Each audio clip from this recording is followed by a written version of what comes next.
এই জীবনে তিনটি গুরুত্বপূর্ণ শব্দ আছে যা বোঝা আমাদের কাছে খুব গুরুত্বপূর্ণ, এবং এই তিনটি শব্দের নিজস্ব অর্থ আছে। প্রথম হলো সঙ্গবদ্ধতা, অর্থাৎ একসাথে মিলে কাজ করতে হবে, একসাথে মিলে পরিশ্রম করতে হবে, সামনে এগোতে হবে।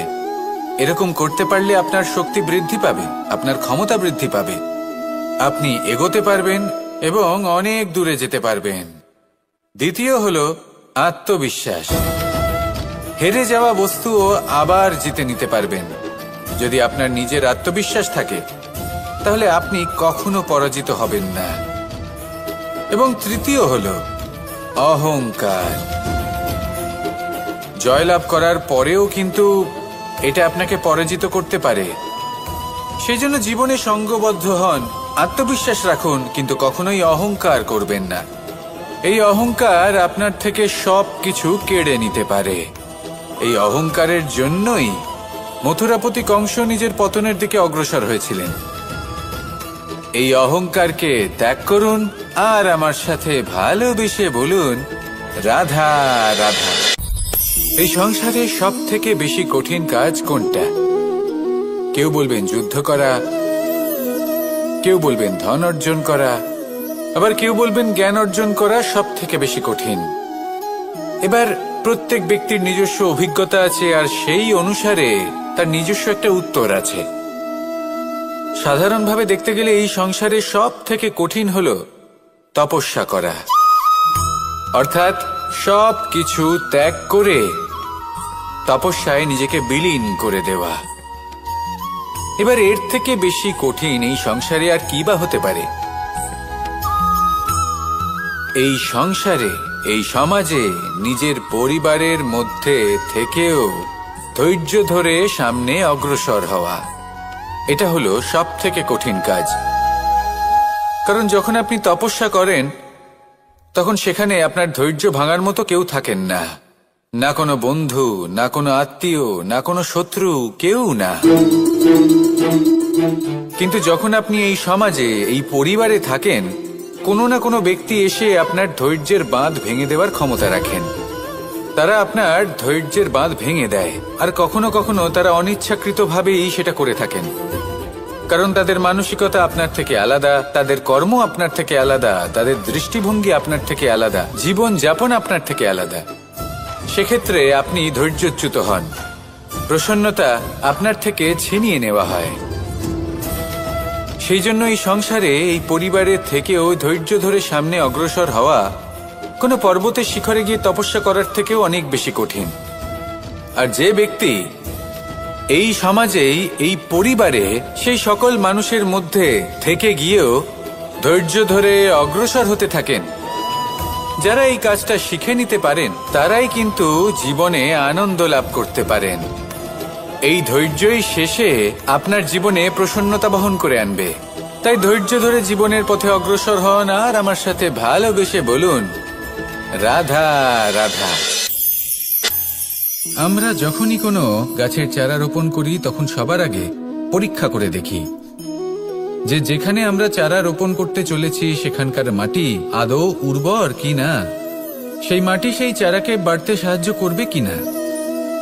যখন একটা চারা রোপণের আগে আমরা এত কিছু ভাবতে পারি, তাহলে কাউকে বিশ্বাস করার আগে আমরা কেন ভাবি না? জীবনে কখনো এই বিশ্বাসরূপী চারা কোথাও রোপণ করার আগে বোঝার চেষ্টা করুন যে যার ওপর আপনি বিশ্বাস করতে চলেছেন সে কি আদৌ আপনার বিশ্বাসের যোগ্য কি না। ভেবে দেখুন সেই ব্যক্তি ভবিষ্যতে গিয়ে আপনার বিশ্বাস ভাঙতে পারে কিনা। এটাও ভেবে দেখুন যে যাকে আপনি বিশ্বাস করতে চলেছেন তাকে আপনি বিশ্বাস করলে নিজের জীবনের উদ্দেশ্যে আপনি অগ্রসর হতে পারবেন কিনা। আর তার জন্য প্রয়োজন সঠিক সিদ্ধান্ত, পরখ করা, কোনটা উচিত কোনটা অনুচিত সেটা বোঝা। আর তাতে কিন্তু আপনি সন্দেহবাতিক হবেন না, তাতে আপনি আরো নিপুণ হয়ে উঠবেন। তাই যদি আপনি নিপুণ হয়ে উঠতে চান তাহলে বোঝার চেষ্টা করুন, পরখ করে দেখুন, কোনটা উচিত কোনটা অনুচিত বুঝুন। আর বিশ্বাস তখনই করুন যখন আপনি 100% নিশ্চিত হবেন যে সে বিশ্বাসের যোগ্য। আসুন আমার সাথে ভালোবেসে বলুন, রাধা রাধা। রাধা কখনো কখনো আমার জন্য বড়ই সুগন্ধি আতর নিয়ে আসে, পারিজাত ফুলের মালা নিয়ে আসে আমার প্রসাধন করবে বলে, এবং আমার সব থেকে বেশি প্রিয় মাখন নিজে হাতে বানিয়ে আনে আমাকে নিজে হাতে খাইয়ে দেবে বলে, সবকিছু আমাকে প্রসন্ন করবে বলে। কিন্তু আপনি কখনো ভেবেছেন যে এই আতর কিভাবে বানানো হয়? সহস্র ফুলের পাপড়ি একসাথে পিষে নিতে হয়, তারপরে তার থেকে যে রস নিঃসৃত হয় সেই রস দ্বারাই আতর তৈরি হয়। অনেক সংখ্যক ফুলকে অসীম যন্ত্রণা ভোগ করতে হয়, তবে তারা আমার প্রসাধন সামগ্রী হয়ে উঠতে পারে। দুধ থেকে মাখন তৈরি করার জন্য কতটা পরিমাণ মন্থন সহ্য করতে হয় সেটা আপনি জানেন। ঠিক সেই রকমই হলো আমাদের জীবনও। বিপদও আসে, কঠিন পরিস্থিতিও আসে, এর সম্মুখীন হতে শিখুন। মনে রাখবেন, আপনি হলেন সেই দুধ যাকে মন্থন সহ্য করতে হবে মাখন হয়ে ওঠার জন্য। মনে রাখবেন, আপনি হলেন সেই ফুলের মতন যাদের পিষ্ট হতে হবে সুগন্ধি আতর হয়ে ওঠার জন্য, যাকে এই সংসার পছন্দ করে। কখনো কখনো জীবনে আপনার সাথে খারাপ শুধুমাত্র এই কারণে ঘটে যাতে আপনার শ্রেষ্ঠ রূপ এই সংসারের সামনে আসতে পারে। শুধুমাত্র কঠিন পরিস্থিতি এবং বিপদকে একটা সুযোগ হিসেবে দেখার চেষ্টা করুন। আপনার জন্য এই সংসার বদলে যাবে, সংসারকে দেখার দৃষ্টিভঙ্গি পাল্টে যাবে, আপনার ভাগ্য পাল্টে যাবে, আর এই মন প্রসন্ন হয়ে বলবে, রাধা রাধা। পাশা নামক এই খেলাটি আপনারা নিশ্চয়ই খেলেছেন, না খেলে থাকলে দেখেছেন, আর যদি দেখেও না থাকেন তাহলে নিশ্চিত রূপে শুনেছেন। মহাভারতের এই মহাযুদ্ধ কোথাও না কোথাও এই পাশা নামক খেলার কারণে হয়েছিল। পাশার এই বিচিত্র খেলা, দান, এইসবের কারণে কেউ নিজের মাথায় রাজ মুকুট পরিধান করেছিলেন, আবার সেখানে পরাজিত হওয়ার জন্য কাউকে বনবাসও ভোগ করতে হয়েছিল। কিন্তু এই খেলা সমাপ্ত হওয়ার পরে সমস্ত ঘুঁটি আর এই পাশার ছক একই পুটলিতে স্থান পেল। এটাই হলো আমাদের জীবন। এই সংসারে আমরা জয় পরাজয়ের বিষয়ে এতটাই ভাবি, এত চিন্তা করি যে এই জীবনের খেলার আনন্দটাই উপভোগ করতে পারি না। আর অবশেষে কি হয়? কেউ জয়ী হন, কেউ পরাজিত হন, কিন্তু দুজনেই একই স্থানে পৌঁছে যান। প্রত্যেক ব্যক্তি মৃত্যুর পরে একটি নির্দিষ্ট স্থানেই পৌঁছতে বাধ্য, কিন্তু ততক্ষণ এই জীবন, এই খেলা, তার আনন্দ উপভোগ করুন। এই সংসারে সেই ব্যক্তি শ্রেষ্ঠ স্থানে পৌঁছতে পেরেছেন যিনি এই সংসারকে প্রকাশ প্রদান করেছেন, যিনি কখনো জয় পরাজয় এই বিষয়ে ভাবেননি, শুধু এই জীবনের খেলার আনন্দ উপভোগ করেছেন। এটাই আপনিও করুন, আর আমার সাথে ভালোবেসে বলুন, রাধা রাধা। প্রত্যেক মানুষ নিজের জীবনে দুঃখ অনুভব করেন। প্রত্যেকের দুঃখ আলাদা হতে পারে। কারোর মনে এই দুঃখ থাকে যে সে তার বাবা মায়ের সব ইচ্ছে পূরণ করতে পারেননি। কেউ এটা ভেবে দুঃখ পান যে সে চিরকাল সদাচার করেছেন, সৎকর্ম করেছেন, কিন্তু তাও তাকে দুরাচারী বলে মনে করা হয়। কেউ এটা ভেবেও দুঃখ পান যে তার সামনে যে ব্যক্তি রয়েছেন তার চোখে তিনি শত্রু হয়ে উঠেছেন বা দুষ্ট হয়ে উঠেছেন, যেখানে তিনি হয়তো কোনো অনুচিত কাজই করেননি। এবার এই সমস্ত বিষয় নিয়ে ভেবে নিজের ব্যক্তিত্ব নিয়ে সন্দেহ প্রকাশ করবেন না। যদি নিজের ব্যক্তিত্ব নিয়ে কোনো সন্দেহ থেকে থাকে তাহলে কর্ম সংক্রান্ত প্রশ্ন করুন যে আপনি যা করেছেন তাতে কি উচিত ছিল, কি অনুচিত ছিল। যেটা প্রয়োজন সেটা এটা বোঝার যে আপনার অন্তর্মন, আপনার বিবেক আপনাকে কি বলছে, আর আপনার অন্তর্মন আর আপনার বিবেক আপনাকে যেটা করতে বলবে শুধু সেটাই করুন।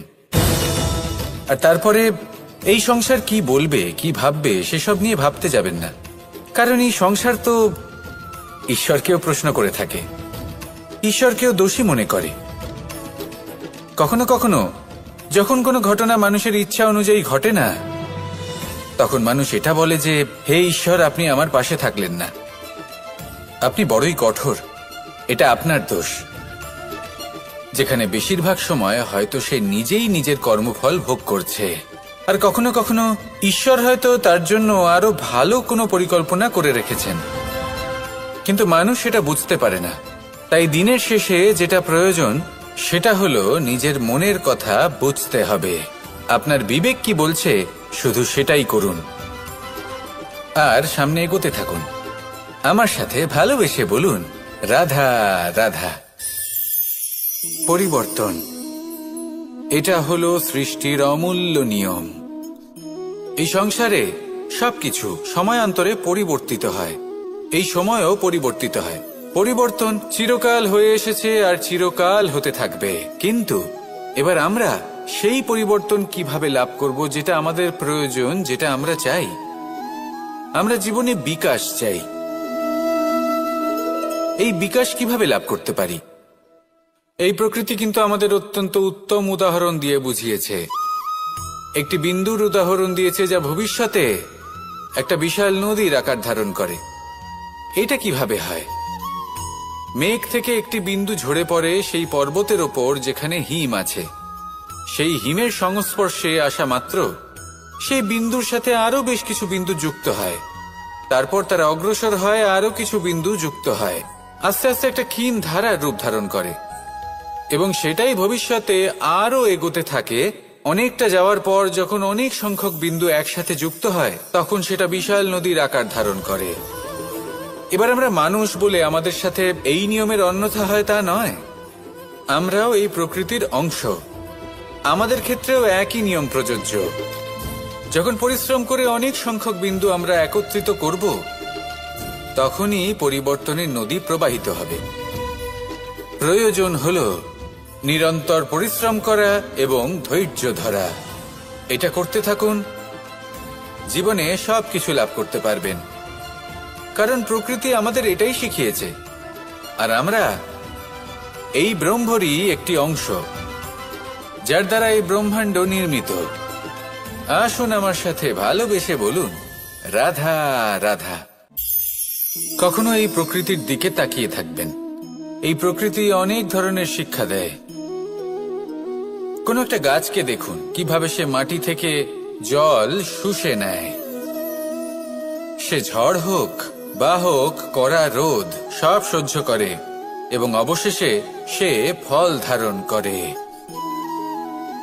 আর সেই ফল উৎপন্ন করার পরে সে ফল কিন্তু সে নিজে গ্রহণ করে না, এই সংসারকে প্রদান করে, যাতে পশু পাখি মানুষ তারা এই ফল গ্রহণ করে শক্তিশালী হয়ে উঠতে পারে, সুস্থ থাকতে পারে।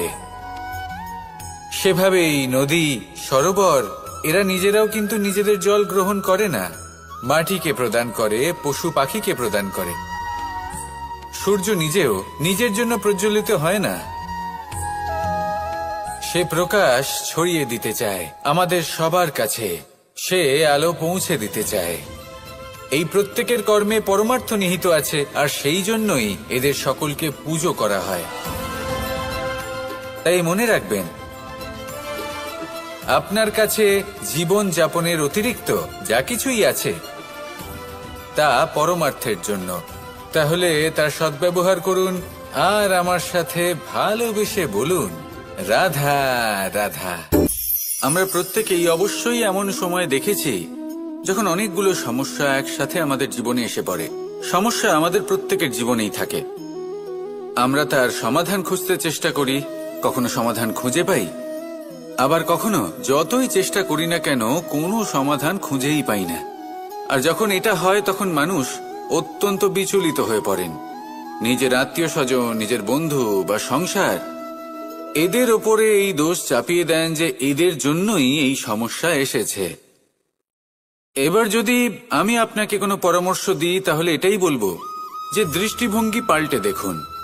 এই দৃষ্টিভঙ্গি দিয়ে দেখুন যে এই সংসারে যে সমস্যায় আসুক না কেন তার জন্য কেউ দোষী নয়, না আপনি না অন্য কেউ।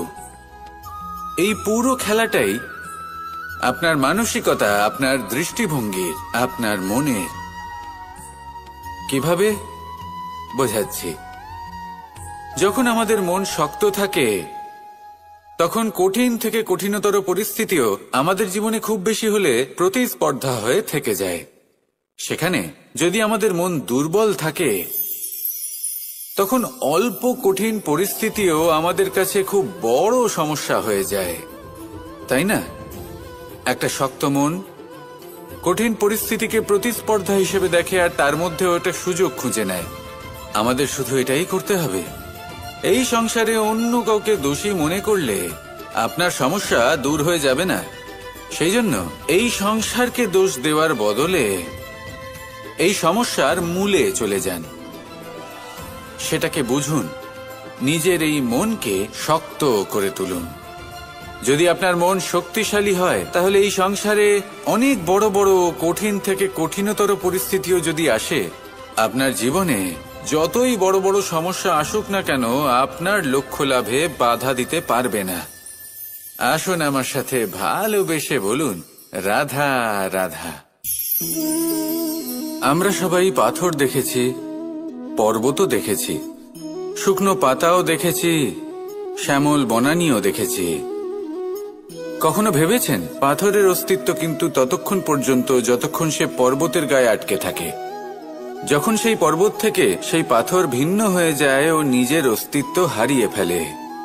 আস্তে আস্তে কখনো পাথর কেটে বা কখনো পিষ্ট হয়ে সেই পাথর আস্তে আস্তে মাটিতে পরিণত হয় এবং পূর্ণরূপে নিজের অস্তিত্ব হারিয়ে ফেলে। এটাই পাতার সাথেও হয়। এই পাতা যতক্ষণ গাছের ডালের সাথে যুক্ত ততক্ষণ তার অস্তিত্ব থাকে। যখনই ডাল থেকে বিচ্ছিন্ন হয়, সেও নিজের অস্তিত্ব হারিয়ে ফেলে। আর এটাই আমাদের সাথেও হয়। যতক্ষণ আমরা নিজেদের আপনজনের সাথে যুক্ত থাকি, আমাদের অস্তিত্ব বজায় থাকে। যখন আপনজনদের সাথে সম্পর্ক ছিন্ন করি, তখন আমরাও আমাদের অস্তিত্ব হারিয়ে ফেলি। এবার এই সংসারের প্রত্যেক ব্যক্তি স্বতন্ত্র থাকতে চান, আর অনেক ব্যক্তি স্বতন্ত্র থাকবেন বলে আপনজনদের দূরে করে দেন আর তাদের সাথে এই সম্পর্ক ছিন্ন করেন। এটা কি সত্যি প্রয়োজন? আপনজনদের সাথে সম্পর্ক ছিন্ন করে নিজের অস্তিত্ব হারিয়ে ফেলা প্রয়োজনীয়, নাকি আপনজনদের সাথে সম্পর্ক বজায় রেখে নিজেদের স্বতন্ত্র করে রাখা সেটা আবশ্যক? নির্বাচন আপনারই। আসুন আমার সাথে ভালোবেসে বলুন, রাধা রাধা। আপনি কি কখনো নৌকা যাত্রা করেছেন? করে না থাকলেও নিশ্চয়ই দেখেছেন যে এই জল যা নিজের অন্তরে সব কিছু সমাহিত করে নিতে পারে, এই নৌকা সেই জলের ওপরেই ভেসে থাকে। নদীর স্রোত কাটিয়ে সে সামনে অগ্রসর হয়। কিন্তু যদি এই নৌকায় কোনো ছিদ্র হয়, তাহলে কিন্তু সেই নৌকা ডুবে যাবে। আর এতে কোনো তফাৎ হবে না যে সেই ছিদ্র ছোট নাকি বড়, নৌকা ডুবে যাবে। এই ছিদ্র হলো আমাদের জীবনে আমাদের অপগুণ, আমাদের দোষ, আমাদের বিকার। কখনো এটা ভাববেন না যে এই দোষ খুবই ছোট, এতে কিছুই যাবে আসবে না। না, সেই ছোট দোষ, সেই ছোট বিকার যদি সেটাকে শুধরে না নেন, তাহলে সেটা আপনাকে আপনার পতনের দিকে নিয়ে যাবে। শেষ পর্যন্ত এটা আপনার উপর নির্ভরশীল যে আপনি কি চান। আপনার জীবনের এই নৌকা এভাবেই ডুবে যেতে দেখবেন, নাকি নিজেকে শুধরে নিয়ে সেই নৌকার সেই ছিদ্রটাকে ভরিয়ে তুলতে চাইবেন? নির্বাচন আপনার। আসুন আমার সাথে ভালোবেসে বলুন, রাধা রাধা।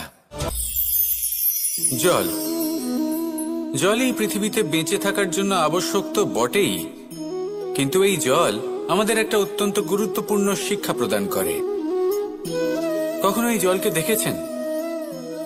যে পরিস্থিতিতেই এই জল প্রবাহিত হোক না কেন, এর উপর যা কিছুই প্রভাব থাকুক না কেন, এর পথে যতই বাধা আসুক না কেন, তার মধ্যে থেকে ও নিজের পথ ঠিক বের করে নেয়, কিন্তু নিজের প্রবাহ থামতে দেয় না, ক্রমাগত অগ্রসর হতে থাকে। সেরকমই একটা শিক্ষা যেটা আমরা জল থেকে পেয়ে থাকি, তা হলো এটা: আমরা যখন জলের দিকে তাকাই তখন আমরা নিজের প্রতিবিম্ব দেখি, স্পষ্টভাবে দেখতে পাই।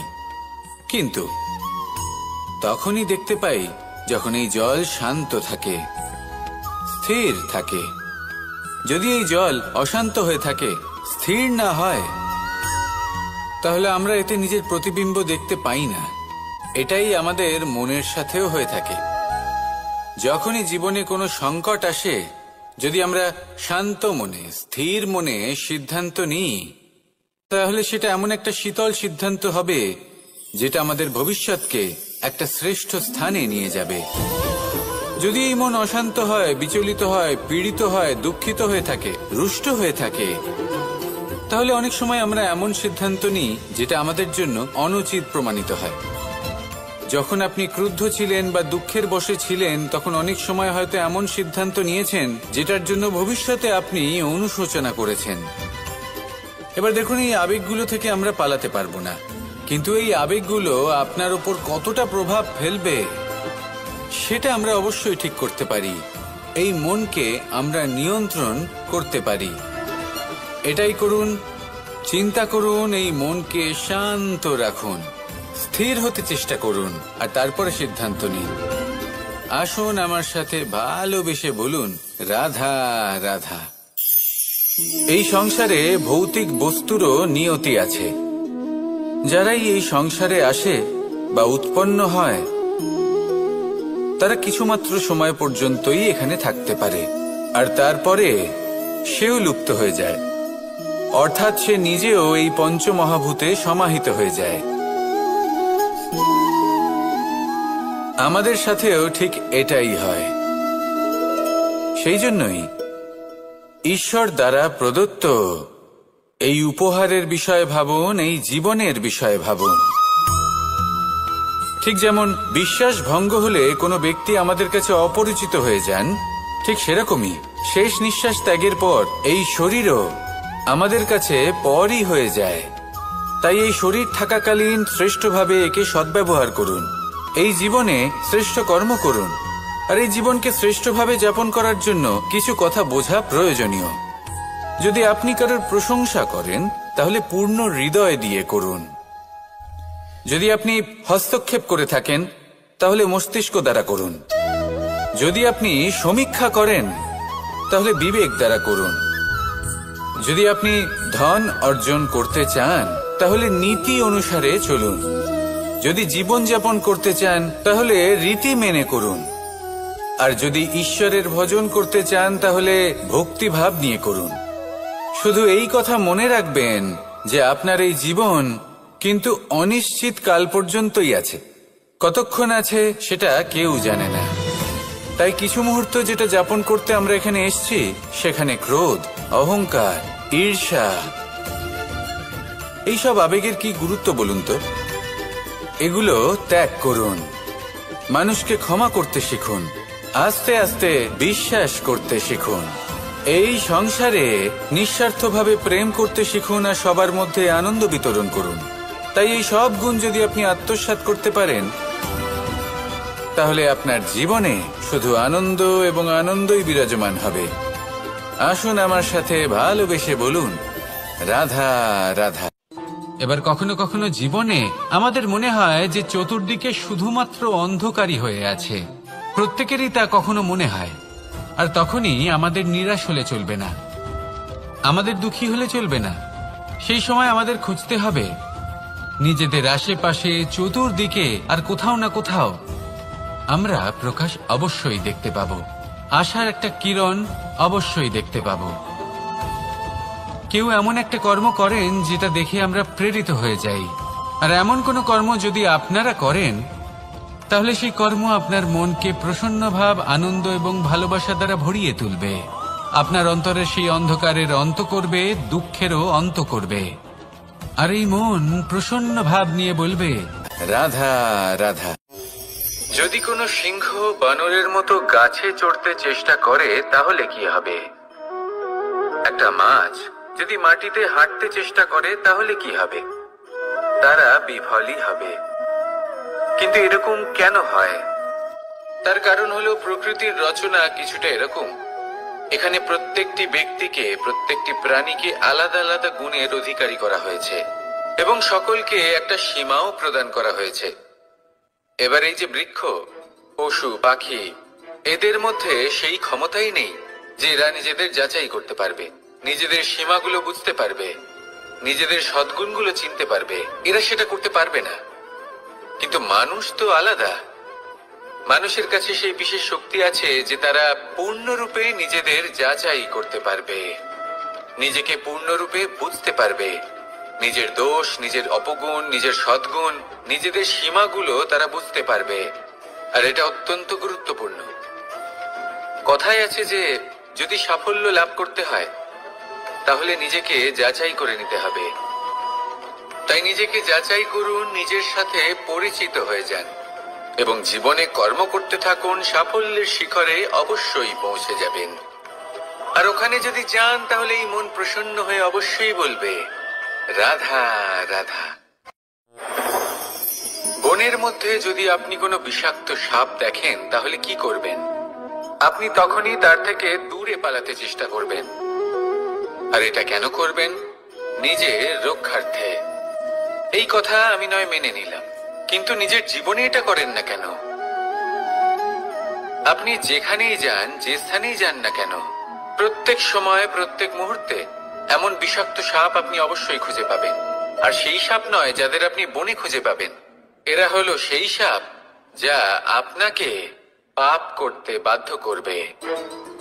আপনার অন্তরের বাসনা, ক্রোধ, অহংকার, লোভ, ঈর্ষা এদের বৃদ্ধি ঘটাবে।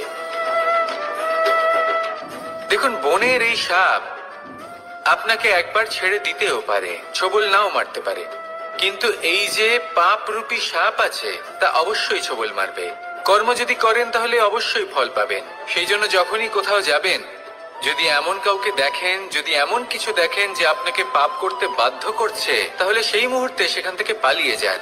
যেমন বনের সাপ দেখে আপনি পালাতে থাকেন। সৎকর্মের রক্ষা অত্যন্ত আবশ্যক। আসুন আর আমার সাথে ভালোবেসে বলুন, রাধা রাধা। মনুষ্য জীবনের সব থেকে বেশি গুরুত্বপূর্ণ বিষয় হলো মনের একাগ্রতা। এই সংসারের যে কটি মহান কার্য সম্পাদন হয়েছে তা হলো মনের এই একাগ্রতার একমাত্র ফল। আপনি অবশ্যই দেখে থাকবেন, অনেক ছোট বড় নদী যা বয়ে চলে তাদের সামনে একটা বাঁধ নির্মাণ করা হয় সেই সব নদীর জল সঞ্চয় করতে। বাঁধ হয়ে গেলে প্রয়োজন মতো বা মনের ইচ্ছে মতো তাকে ব্যবহার করা সম্ভব। এবার এটাই আমাদের মনের সাথেও সম্ভব। আমাদের মনের একাগ্রতা আজকের দিনে দাঁড়িয়ে বিভিন্ন ধরনের বিকার, ক্রীড়া এবং ভোগের মধ্যে ভাগ হয়ে গেছে। একে একত্রিত করতে হবে, একটা বাঁধ নির্মাণ করতে হবে। শুধু এটাই করতে হবে, যেটা উচিত কর্ম সেটাই করুন, যেটা অনুচিত কর্ম সেটা করা থেকে নিজেকে বিরত রাখুন। এটাই করতে হবে, যেটা উচিত কর্ম সেটাই করুন, যেটা অনুচিত কর্ম সেটা করা থেকে নিজেকে বিরত রাখুন। ব্যাস, এই কাজটাই আপনি করতে থাকুন, করতে থাকুন। মনের মধ্যে একাগ্রতার বাঁধ নির্মাণ করুন। আর একবার যদি তা নির্মাণ হয়ে যায় তাহলে যখন চাইবেন, যেখানে চাইবেন, যতটা চাইবেন একাগ্রতা প্রয়োগ করতে পারবেন। আর একবার যদি আপনি এটা শিখে যান তাহলে এই সংসারকে বদলে ফেলার মতো কাজ আপনি করতে পারবেন, সমাজকে শোধরাবার মতো কাজ করতে পারবেন। তাহলে এই মনকে একাগ্র করুন আর আমার সাথে ভালোবেসে বলুন, রাধা রাধা। আমরা সবাই ফল খাই, কিন্তু আমাদের সেই ফলই প্রিয় হয় যে পরিপক্ক হয়ে ওঠে, যেটা নম্র হয়, আর যে ফল অনেক বেশি মিষ্টি আর সুস্বাদু হয়ে থাকে, যাদের রঙে বাহার দেখা যায়। সেইভাবে জীবনে আমরা নানান মানুষের সাথে পরিচিত হই, কিন্তু সেই মানুষই আমাদের মন ছুঁয়ে যায় যারা বিনম্র স্বভাবের, যাদের বাণী খুব মধুর, যাদের অন্তরে আত্মবিশ্বাসের একটা তেজ, একটা রং দেখা যায়। এবার এমন ব্যক্তি আমরা কি করে হব? ঠিক সেইভাবেই যেমন একটা ফল রোদ, বর্ষা, শীত, বায়ু এই সকল সংকটময় পরিস্থিতির সম্মুখীন হয়ে পরিপক্ক হয়ে ওঠে, সেইভাবেই মানুষ সংকটময় পরিস্থিতির সম্মুখীন হয়ে পরিপক্ক হয়ে ওঠেন। যদি এই সংকটের সম্মুখীন হন তাহলে অভিজ্ঞ হবেন, আর এই অভিজ্ঞতাই শিক্ষা দিয়ে যাবে। এই অভিজ্ঞতা আমাদের শিখিয়ে দেয় যে আমাদের বিনম্র থাকতে হবে। অহংকার করে কোনো লাভ নেই। মধুর বাণীর যে কি মূল্য তা আমরা শিখতে পারি। এই অভিজ্ঞতাই আমাদের বুঝিয়ে দেয় যে উচিত অনুচিত কোনটা আমাদের দৃষ্টিভঙ্গি তৈরি করে, আর এই দৃষ্টিভঙ্গি দ্বারা আত্মবিশ্বাস জাগ্রত হয়। সেই জন্য জীবনে কখনো বিপদ থেকে দূরে পালাবেন না, সেগুলোর সম্মুখীন হন, অভিজ্ঞতা লাভ করুন, তার থেকে শিক্ষা লাভ করুন, এইভাবেই পরিপক্ক হবেন। আসুন আমার সাথে ভালোবেসে বলুন, রাধা রাধা। ধন সঞ্চয় করা সম্ভব, আর সেই জন্য ধন সব থেকে বেশি মূল্যবান সম্পত্তি নয়। এবার আপনি বলবেন, এ আমি কি বলছি? এই ধন খুব মূল্যবান, আমরা সকলে অর্জন করতে ব্যস্ত। সেটা এই কারণে, কারণ আপনারা জানেন না এই সংসারের সব থেকে বেশি মূল্যবান সম্পত্তি কি। এ হলো সেই সম্পত্তি যা কখনো সঞ্চয় করা সম্ভব নয়। আপনার কাছে যতই ধন থাকুক তা দিয়ে আপনি স্বাস্থ্য লাভ করতে পারেন, বাড়ি কিনতে পারেন, আদি ইত্যাদি, কিন্তু আপনি যতই ধনী হন না কেন, ফেলে আসা দিনের একটা মুহূর্ত আপনি লাভ করতে পারবেন না। এই একটা মুহূর্ত, এই সময়, এটাই হলো সংসারের সব থেকে মূল্যবান সম্পত্তি। একবার চলে গেলে তা কখনোই ফিরে আসে না। আর এই মুহূর্ত যতই চলে যাক না কেন, আমরা স্মৃতির মাধ্যমে সেগুলি যাপন করতে পারি, তার আনন্দ উপভোগ করতে পারি। আর যার সাথে আমরা সময় অতিবাহিত করেছি তার স্মৃতিতে আমরা চিরকাল জীবিত থাকতে পারি। সেই জন্য সময় সব থেকে মূল্যবান সম্পত্তি, তাকে এইভাবে নষ্ট করবেন না। প্রত্যেকটা মুহূর্ত উপভোগ করুন, আনন্দ করুন, আর ভালোবেসে বলুন, রাধা রাধা। কনক, কি সুন্দর একটা শব্দ। এর অনেকগুলো রূপ রয়েছে, অনেকগুলো অর্থ রয়েছে। প্রথম অর্থ হলো স্বর্ণ, অর্থাৎ সম্পত্তি। দ্বিতীয় অর্থ ধুতুরা, অর্থাৎ গাছের ছোট একটা বীজ, যা কিনা অত্যন্ত শক্তিশালী হয়। যদি বেশি মাত্রায় এর প্রয়োগ করা হয় তাহলে এটা বিষময় হয়ে উঠতে পারে। এই হলো সেই ধুতুরা যার প্রয়োগ মহাদেবের পুজোতে করা হয়। এবার প্রশ্ন হলো এটাই যে এই স্বর্ণ এবং এই ধুতুরার মধ্যে মিল কি রয়েছে। মিল হলো এটাই যে এই দুটোই মানুষকে মত্ত করে তোলে। ধুতুরা মানুষকে তখন মত্ত করে যখন তাকে সেবন করা হয়, কিন্তু স্বর্ণ, ধন, সম্পত্তি, মানুষ এটা যতটাই অর্জন করে নেয় সেটাই যথেষ্ট। এই স্বর্ণ মানুষের ভাবনা চিন্তা করার ক্ষমতাকে বশ করে ফেলে। মানুষ সম্পত্তির লোভে মত্ত হয়ে ওঠে, কারণ যে যত চমৎকারী, যতটা অমূল্য হয় তাকে সামলানো কিন্তু ততটাই কঠিন, তাই না? তাই মনে রাখবেন, ধন, স্বর্ণ, সম্পত্তি এগুলো ধুতুরার থেকেও অনেক বেশি বিষাক্ত হতে পারে। তাই এর ওপর আত্মসংযমের একটা কবচ পরিয়ে রাখবেন এবং বিবেকের শক্তির সাথে এগুলো প্রয়োগ করুন, তবেই কল্যাণ হবে। আসুন আমার সাথে ভালোবেসে বলুন, রাধা রাধা। রোগ যদি এসে থাকে তাহলে তার ওষুধও অবশ্যই আসে। সমস্যা যদি আসে তাহলে সেই সমস্যার সমাধানও নিজে থেকেই আমাদের কাছে চলেই আসে। এই সংসার, এই জীবনের শুধুমাত্র একটাই নিয়ম আছে, আর তা হলো এটাই, এই সংসার হলো একটা চক্রের মতো। এতে শাশ্বত বলে কিছু নেই, নিত্য বলে কিছু নেই, আর যা কিছুই রয়েছে সব বদলাতে চলেছে। যদি আপনার জীবনে দুঃখ থাকে, সমস্যা থাকে, যদি আপনি বিপদ দ্বারা আচ্ছন্ন, তাহলে মনে রাখবেন সবকিছু বদলে যেতে চলেছে। দুঃখের সময় কাঁদবেন না, মনকে আরো দুঃখী করে তুলবেন না, কারণ এখানে যা কিছুই এসেছে তা যাওয়ার জন্যই এসেছে। তাহলে এত চিন্তা কিসের? আনন্দ সহকারে জীবন যাপন করুন, আর আমার সাথে ভালোবেসে বলুন, রাধা রাধা। মানুষের জীবনে তিনটি গুণ অত্যন্ত প্রয়োজনীয়: শ্রদ্ধা, বিনম্রতা, যোগ্যতা। যদি জ্ঞান লাভ করতে চান তাহলে শ্রদ্ধার প্রয়োজন, যদি মান লাভ করতে চান তাহলে স্বভাবে বিনম্র হওয়া প্রয়োজন, আর যদি মনোবাঞ্ছিত স্থান লাভ করতে চান তাহলে যোগ্যতার প্রয়োজন। বিষয়টা সহজ। শ্রদ্ধা আপনাকে জ্ঞান দেবে, নম্রতা আপনাকে মান, আর যোগ্যতা উচিত স্থান দেবে।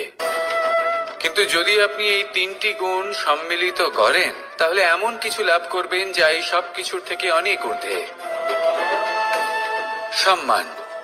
আর এ হলো সেই সম্মান যা প্রত্যেক মানুষের নিজের জীবনে লাভ করতে চেষ্টা করা উচিত, কারণ এই হলো সেই সম্মান যার কারণে আপনি চলে যাওয়ার পরেও এই সংসার আপনাকে ভালোবাসবে আর মনে রাখবে।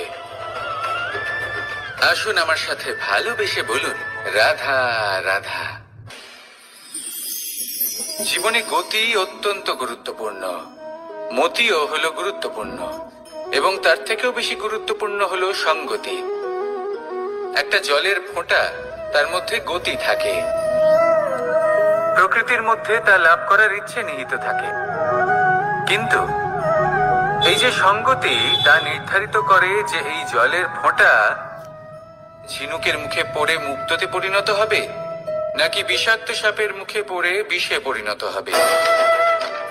এবার দেখুন, এই জঞ্জাল স্বর্ণকারের দোকানের সামনেও থাকে এবং জঞ্জাল একজন ব্যবসাদারের দোকানেও থাকে, কিন্তু জঞ্জাল যা স্বর্ণকারের দোকানে থাকে তা ব্যবসাদারের দোকানের জঞ্জালের থেকে অনেক বেশি মূল্যবান, কারণ তার মধ্যে সোনার কণার সঙ্গতি থাকে।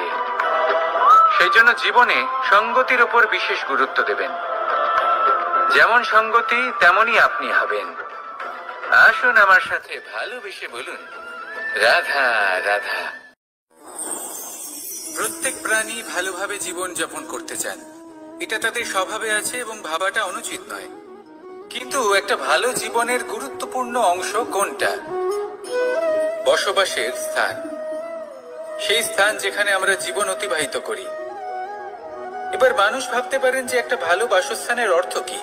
সেই স্থান যেখানে সহজে জল পাওয়া যায়, যেখানে শুদ্ধ বায়ু পাওয়া যায়, যেখানে আনাজ উৎপন্ন হয়। এটা জীবনযাপনের জন্য পর্যাপ্ত বটে, কিন্তু ভালো জীবন যাপনের জন্য আরো একটা কথা আপনাকে বুঝতে হবে। সাধু, জ্ঞানী, পণ্ডিত ব্যক্তি, এই সকল মহাপুরুষ, এনাদের যে বাসস্থান তা অত্যন্ত বিশেষ হয়।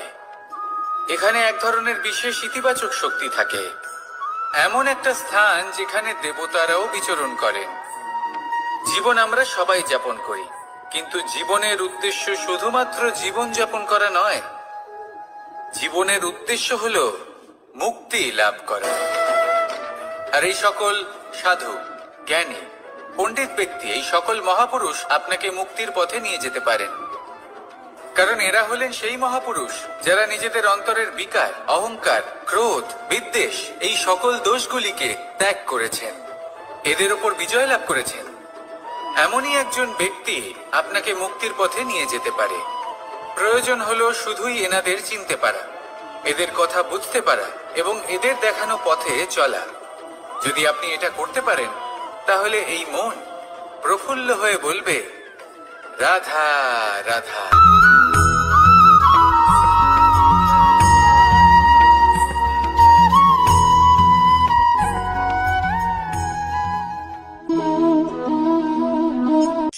এই শুকনো পাতাটিকে দেখুন, নিষ্প্রাণ হয়ে পড়েছে। একটা গাছের ডালে ছিল, সেই গাছ ওর লালন পালন করত। যখন যখন বাতাস বইত, এই পাতায় কম্পন দেখা দিত, মনকে প্রফুল্ল করে তুলত। কোনো একদিন এই পাতা গাছের ডাল থেকে ঝরে পড়ে গেল। নিঃসন্দেহে ও নিজের স্বাধীনতা পেল, কিন্তু আস্তে আস্তে শুকিয়ে গেল, নিষ্প্রাণ হয়ে গেল। দেখুন, আমি এই কথা বলছি না যে স্বাধীনতা অনুচিত, কখনোই না, কিন্তু যে কোনো পরিস্থিতিতে স্বাধীন হতে চাওয়া এটা নিশ্চিত রূপে অনুচিত। আমরা যদি আমাদের জীবনে পরিবারের গুরুত্ব ভেবে দেখি, তাহলে এই পরিবারে যতই মতভেদ থাকুক না কেন, যতই মনোমালিন্য থাকুক না কেন, যতই বিবাদ থাকুক না কেন, এই সব মিটিয়ে নেওয়া অত্যন্ত প্রয়োজনীয়। সেই সবকিছু সমাপ্ত করা অত্যন্ত প্রয়োজনীয়।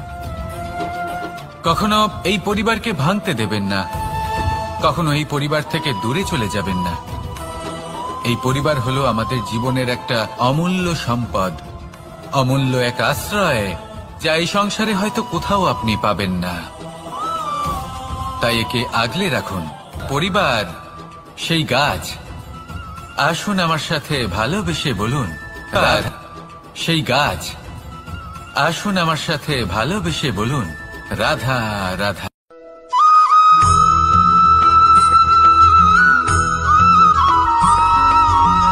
এই সংসারে প্রত্যেক মানুষ এটাই সর্বশ্রেষ্ঠ সময় কোনটা? মহাদেব হাসলেন আর উনি বললেন, জীবনে উৎসব পালনের সবথেকে শ্রেষ্ঠ দিন হলো মৃত্যুর ঠিক আগের দিনটা। প্রেম ভাগ করে নেওয়ার সবথেকে শ্রেষ্ঠ মুহূর্ত হলো মৃত্যুর ঠিক আগের মুহূর্ত। জীবনকে উপভোগ করে নেওয়ার সর্বশ্রেষ্ঠ প্রহর হলো মৃত্যুর এক প্রহর পূর্বে। তখন আমি চমকে গেলাম। আমি বললাম, কিন্তু মহাদেব, মৃত্যু তো অনিশ্চিত, আমরা জানিও না কবে আমাদের মৃত্যু হবে। মহাদেব আবার হাসলেন। উনি বললেন যে যদি আমরা এভাবে জীবন কাটাই যে আমরা জীবনের প্রত্যেক দিন, প্রত্যেক মুহূর্ত, প্রত্যেক প্রহর শেষ বলে মনে করি, তাহলে আমাদের সমস্ত জীবন আনন্দের সাথেই অতিবাহিত হবে। কি বলেন?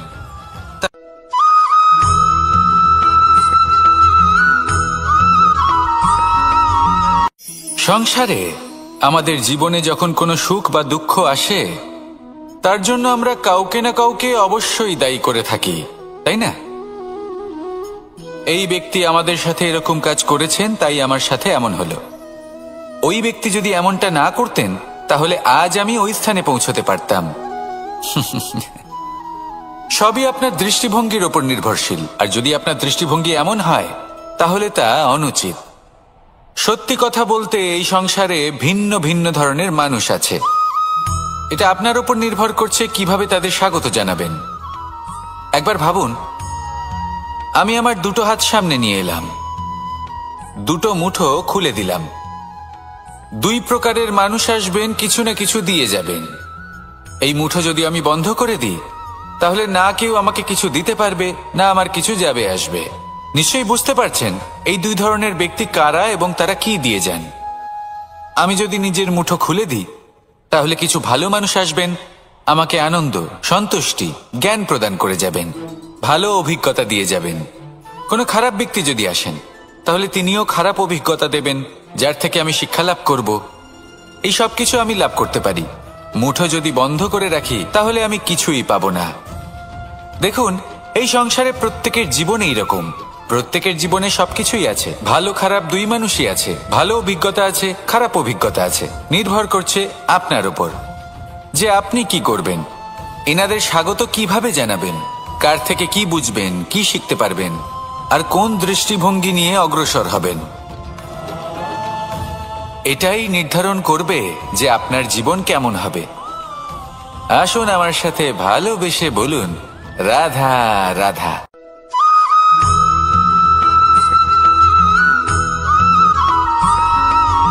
জীবনে অগ্রসর হওয়ার জন্য আমাদের কাকে প্রয়োজন হয়? মাতা পিতা, বন্ধু, প্রেম, সাহায্য, অর্থ, পরিশ্রম, আশা। ভিন্ন ভিন্ন মানুষ ভিন্ন ভিন্ন বিকল্প চয়ন করে। যদি আমি আপনাকে বলি, তাহলে জয় আর পরাজয়ের মন্ত্র দুটো শব্দের উপর নির্ভর করে, মেনে নেওয়া আর দৃঢ় হওয়া। যদি মেনে নেন, তাহলে হেরে যাবেন। যদি দৃঢ় হন, তাহলে নিশ্চিত রূপে জয়ী হবেন। যদি কখনো আপনি ক্লান্ত হয়ে ওঠেন, আপনি দুঃখী হন, পুরোপুরি ভেঙে পড়েছেন, তখন মেনে নেবেন না যে আপনি ভেঙে পড়েছেন, নয়তো হেরে যাবেন। তখন উল্টে স্থির করবেন যে যাই হয়ে যাক না কেন, আমি জয়ী হবই। আর আপনি দেখবেন যে জয় নিশ্চিত রূপে আপনার কাছেই আসবে। তাহলে এই কথা মনে রাখবেন আর আমার সাথে ভালোবেসে বলবেন রাধা রাধা।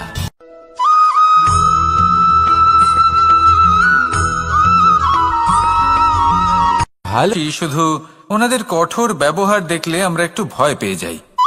এবার ওনাদের এই কঠোর ব্যবহার আমাদের ভালো না লাগলেও অত্যন্ত আবশ্যক, কারণ মাতার থেকে আমরা যে শক্তি লাভ করি তা যেন নিয়ন্ত্রণ হারিয়ে বিধ্বংসী না হয়ে ওঠে। আমরা যেন কোনো কুপথে না চলে যাই, আমরা কখনো যেন দোষ না করে ফেলি শুধু সেই জন্য পিতা এবং গুরু একটু কঠোর হয়ে ওঠেন, এবং ওনাদের এই কঠোর আচরণ ভবিষ্যতে গিয়ে আমরা অবশ্যই বুঝতে পারি। জীবনে কিছু বছর আমরা এগিয়ে যাই আর তারপর আমরা বুঝতে পারি যে বাবা এবং গুরু আমাদের যথেষ্ট ভালোবাসতেন, কিন্তু ওনাদের ভালোবাসার বহিঃপ্রকাশ আলাদা। প্রয়োজনীয় হলো এটা দেখার, এটা বোঝার যে শুরু থেকে আমাদের প্রতি ওনাদের আচরণ কেমন ছিল।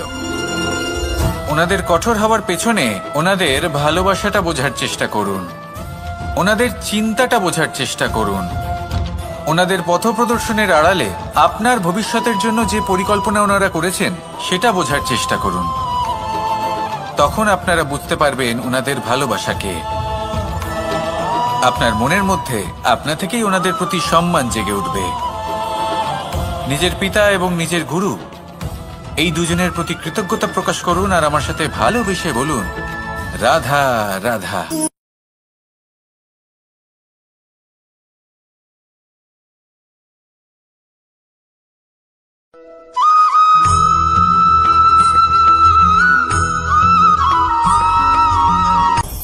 আপনি কখনো পর্বতের শিখরে উঠেছেন?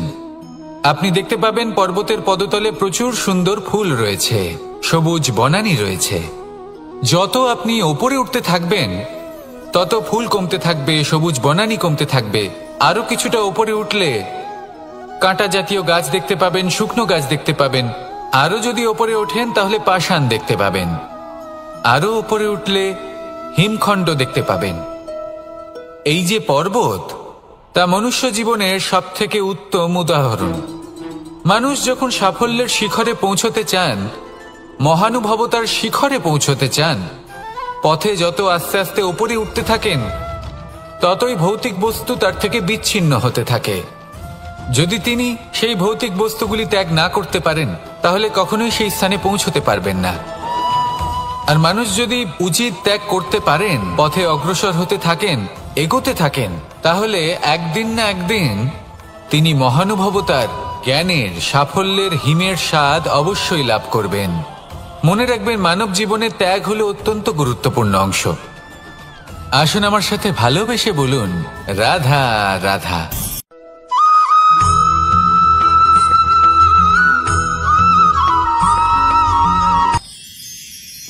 মানুষ তার জীবনে দুই ধরনের পরিস্থিতিকে খুব ভয় পায়। এক, কোনো কারণবশত কারোর সামনে নত হওয়া, কথায় কারোর সামনে নত হতে হয়। কেন বারংবার নিজের চরিত্র থেকে চ্যুত হতে হয়? এরকম কেন হয়? এটা তখনই হয় যখন আমাদের শিক্ষা এবং মূল্যবোধের অভাব থাকে। যদি মানুষের মধ্যে প্রকৃত শিক্ষা থাকে তাহলে এই সংসারে কোনো সময় এবং কারোর সামনেই নত হওয়ার কোনো প্রয়োজন নেই। যদি মানুষের মধ্যে মূল্যবোধ থাকে তাহলে তাকে নিজের মূল্যবোধ বা চরিত্র থেকে বিচ্যুত হতে হয় না, তা সে যাই হয়ে যাক না কেন। কোনো বালককে যদি জন্ম থেকেই সুশিক্ষার অধিকারী করা হয়, শিক্ষিত করা হয়, মূল্যবোধের অধিকারী করা হয়, তবে সে এই সংসারে এমন কর্ম করবে যাতে সে নিজেকে, নিজের পরিবারকে, সমগ্র সমাজকে গর্বিত করতে পারে। শিক্ষা লাভ করুন, মূল্যবোধ লাভ করুন এবং আমার সাথে ভালোবেসে বলুন, রাধা রাধা।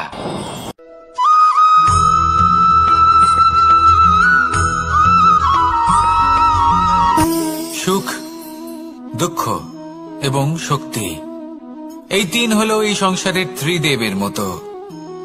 আমাদের জীবনে যা কিছু ঘটছে এই তিনটির ভিত্তির উপরেই হচ্ছে। আসলে এই সংসারের একটা নিয়ম আছে, যখনই আপনি কিছু লাভ করেন এই সংসার আপনার পরীক্ষা নেয়। এটা জানার জন্য আপনার পরীক্ষা নেয় যে আপনি যা কিছুই লাভ করেছেন আপনি কি আদৌ সেটার যোগ্য কিনা। ঠিক সেইভাবেই এই সুখ, দুঃখ এবং শক্তি আপনার পরীক্ষা নিয়ে থাকে। যখন সুখ আসে তখন সে আপনার পরীক্ষা নেয় যে আপনার মধ্যে অহংবোধ জাগ্রত হয়নি তো। যদি অহংবোধ চলে আসে তাহলে সুখ সেখানেই সঙ্গ ত্যাগ করে। দুঃখ আপনার ধৈর্যের পরীক্ষা নিতে থাকে, আর যদি আপনার মধ্যে ধৈর্য না থাকে তাহলে এটা আপনাকে আরো বেশি দুঃখের গভীর অন্ধকারে ঠেলে দেবে। সেখানে শক্তি পরীক্ষা নেয় আপনার বিনম্রতার। যদি আপনি বিনম্র না হন, তাহলে হয় এই শক্তি আপনার সঙ্গ ত্যাগ করবে, নয় এই শক্তি বিনম্রতার অভাবে আপনার পতনের কারণ হতে পারে। এই সংসারে যে কোনো ব্যক্তি যিনি এই পরীক্ষায় উত্তীর্ণ হয়ে থাকেন, এই জীবনে তিনি সাফল্য লাভ করেন। আসুন আমার সাথে ভালোবেসে বলুন, রাধা রাধা।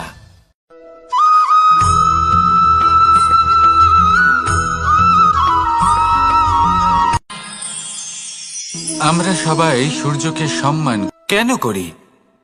কারণ আমরা জানি যে সন্ধেবেলা যখন সূর্যাস্ত হবে, তখন শুধুমাত্র অন্ধকার বাকি থাকবে। ঠিক কিছুটা এরকমই হয় আমাদের মাতা পিতাও, যিনি আমাদের জন্ম দেন, আমাদের ভরণ পোষণ করেন, আমাদের বড় করেন, আমাদের প্রেম প্রদান করেন। কখনো কখনো তাদের মুখ থেকে কটু কথা নিঃসৃত হয়, আমাদের দুঃখ হয়, কিন্তু তখন আমাদের এটা বোঝা উচিত এগুলি নিঃসৃত হচ্ছে আমাদেরই মঙ্গলের জন্য। যেমন সূর্যদেব, উনিও উত্তাপ দিয়ে থাকেন আমাদেরই মঙ্গলের জন্য, যাতে ফসল পাকতে পারে, যাতে জল বাষ্প হয়ে মেঘ হতে পারে, বৃষ্টি হতে পারে, আর এই সংসারে নিরন্তর জলের প্রবাহ থাকে। আমাদের মাতা পিতা, তাদের কঠোর আচরণ, তাদের কঠোর অনুশাসনের পেছনে লুকিয়ে থাকে ওনাদের ভালোবাসা। আমাদের তা বুঝতে হবে, সসম্মানে ওনাদের গ্রহণ করতে হবে। কারণ ঠিক সূর্যাস্তের পরে যেমন চতুর্দিক অন্ধকারচ্ছন্ন হয়ে যায়, তেমনি আমাদের জীবন থেকে যখন আমাদের মাতা পিতা চলে যায়, তখন আমাদের জীবনেও শুধু এবং শুধুমাত্র অন্ধকারই ছেয়ে থাকে। সেই জন্য নিজের মাতা পিতাকে সম্মান করুন, ওনাদের ভালোবাসা প্রদান করুন। এই মন আর এই জীবন প্রসন্ন হয়ে বলবে, রাধা রাধা।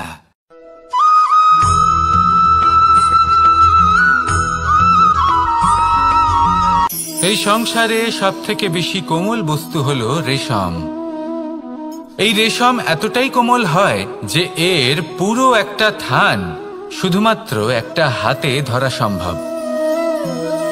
কখনো ভেবে দেখেছেন এই রেশম কিভাবে হয়? একটি কীট তার লালার দ্বারা উৎপন্ন হয়। এই কীট সেই রেশমকে পাক দিতে থাকে, পাক দিতেই থাকে, আর আস্তে আস্তে তার মধ্যেই জড়িয়ে পড়ে। শেষে ওর এই সুন্দর অমূল্য সৃষ্টি রেশমের এই সুতো, তার নির্মাণ কার্য পূর্ণ হয়, কিন্তু তাতেই ও নিজে বন্দী হয়ে যায়। নিজেরই মায়াজালের এই বন্দী গৃহে নিজেই ফেঁসে যায়। এবার এই সুতোকে ব্যবহারযোগ্য করে তোলার জন্য এই কীটগুলিকে এই কবচের সাথেই ফুটন্ত জলে ফেলে দেওয়া হয়। এই সংসারে যদি আমাদের স্বপ্ন এই সংসারের দুঃখ হরণ করার জন্য, এই সংসারে সুখ বিতরণ করার জন্য হয়, তবেই আমাদের প্রগতি সম্ভব। যদি আমাদের এই স্বপ্ন শুধুই আমাদের এবং আমাদের স্বার্থ সিদ্ধির জন্য হয়, তাহলে এই স্বপ্ন আমাদের অন্ধ করে দেবে, আমাদের অন্ধকারের পথে নিয়ে যাবে, আর আমরাও সেই কীটের মতো হয়ে যাব। নিজেদেরই মায়াজালে আমরা নিজেই ফেঁসে যাব, আর শেষে আমরা যদি কিছু লাভ করি তা হবে একাকিত্ব, অন্ধকারময় মৃত্যু। তাই স্বপ্ন অবশ্যই দেখুন, কিন্তু এমন ভাবে স্বপ্ন দেখবেন না যে তার এই বন্দিগৃহে আপনি নিজেই ফেঁসে গেলেন। স্বপ্ন দেখুন পরোপকারে।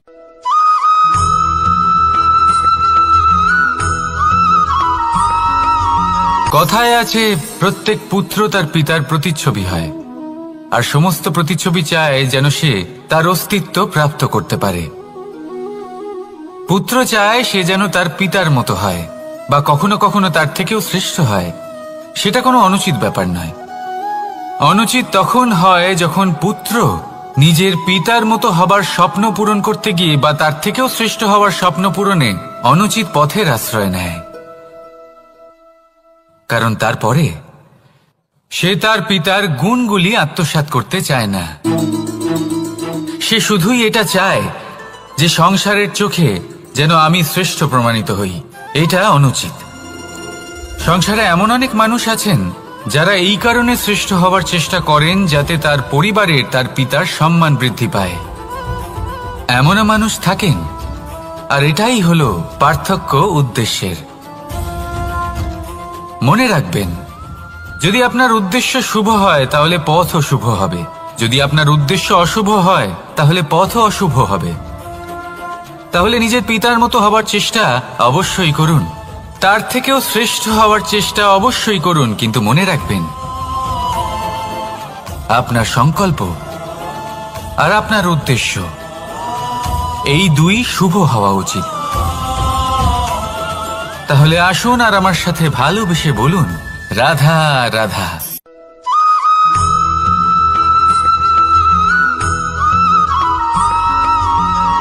মানুষ ভাবেন যে ধন অর্জন করা হলো অত্যন্ত গুরুত্বপূর্ণ। তিনি আজীবন ধন অর্জন করতে থাকেন, ধন অর্জন করার চেষ্টা করতে থাকেন। সে যাই হয়ে যাক না কেন, পরিশ্রম করতে থাকেন। স্বাস্থ্যের দিকে নজর দেন না, না উচিত সময় খাবার খান, না উচিত সময় ঘুমোতে যান, না পর্যাপ্ত সময় পর্যন্ত ঘুমন, কিছুই না। ধন অর্জন করতেই থাকেন, করতেই থাকেন। আর কিছু সময় পরে যখন তিনি অসংখ্য ধন লাভ করে ফেলেন, তখন তার সাথে ওনার শরীরে অনেক রোগ বাসা বাঁধে। এইসব রোগের উপচার করতে করতে সেই সমস্ত ধন যা উনি অর্জন করেছেন তা তিনি ব্যয় করে ফেলেন। শেষ পর্যন্ত কি হয়? আমরা যেভাবে এসেছি ঠিক সেইভাবেই ফিরে যাই, ধন এখানেই থেকে যায়। দেখুন, একটা অত্যন্ত গুরুত্বপূর্ণ কথা রয়েছে যে আপনার বোঝা উচিত। এই যে ধন, তার ব্যবহার করুন জীবনকে আরো ভালো করে তোলার জন্য। ধনের সদ্ব্যবহার করা উচিত, এমন যেন না হয় এই ধন আপনাকে ভোগ করে ফেলে। এই জীবনকে নিশ্চিত রূপে আরো শ্রেষ্ঠ করে তুলুন, কিন্তু এই ধন অর্জন করার এই প্রক্রিয়াতে নিজের সারা জীবনকে নষ্ট করে ফেলবেন না। এই জীবন উপভোগ করতে শিখুন আর আমার সাথে ভালোবেসে বলুন, রাধা রাধা।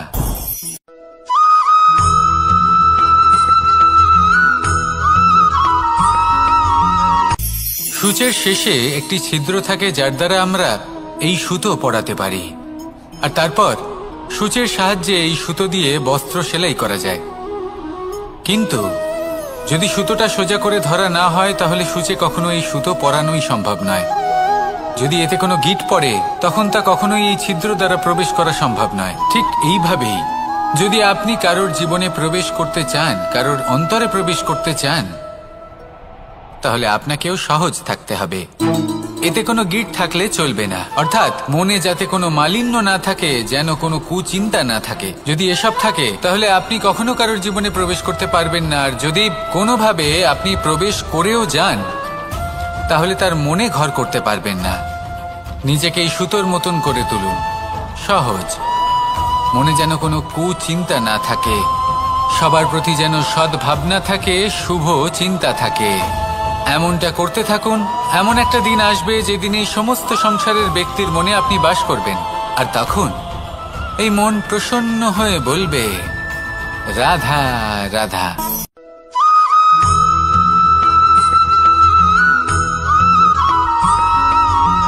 এবার অনেক সময় মানুষের মনে এরকম প্রশ্ন আসে যে এই সংসারে সবথেকে বড় বিপদ কি? কেউ বলে ধর্ম সংকট, আবার কেউ বলে প্রাণের উপর আসা সংকট। প্রত্যেক মানুষের জীবনে বিভিন্ন সংকট আসে, আর এই সমস্ত সংকট অত্যন্ত বিচিত্র হতে পারে। এই সমস্ত সংসার হলো সংকট দ্বারা পরিপূর্ণ। ঠিক আছে, আপনাকে একটা উদাহরণ দিই। একজন ধনী ব্যক্তি, এবার ওনার জীবনে সংকট কি হতে পারে? সংকট এটাই যে কেউ তার সম্পত্তি চুরি না করে নেয়, আমরা বুঝতে পারছি। এবার একজন চোর, তার জীবনে সংকট কি হতে পারে? যে চুরি করার সময় সে যদি তার একটা কাশি চাপতে না পারে তাহলে সে ধরা পড়ে যেতে পারে, ঠিক কিনা? আবার অনেক সময় এমনও হয় যে যার জন্য আমি সংকট, সেও আমার কাছে সংকট। যেমন এই পরিস্থিতিতে দেখুন, সংকট হলো সংকট, এ তো জীবনে থাকবে, কিন্তু এর সম্মুখীন কিভাবে হওয়া যায়? খুব সরল। সব এটার ওপর নির্ভর করে, মনের ওপর। এই মনকে নিয়ন্ত্রণ করলে সব ঠিক থাকবে। এবার যদি ধনী ব্যক্তি মনকে নিয়ন্ত্রণ করে ফেলেন, নিজের অর্থের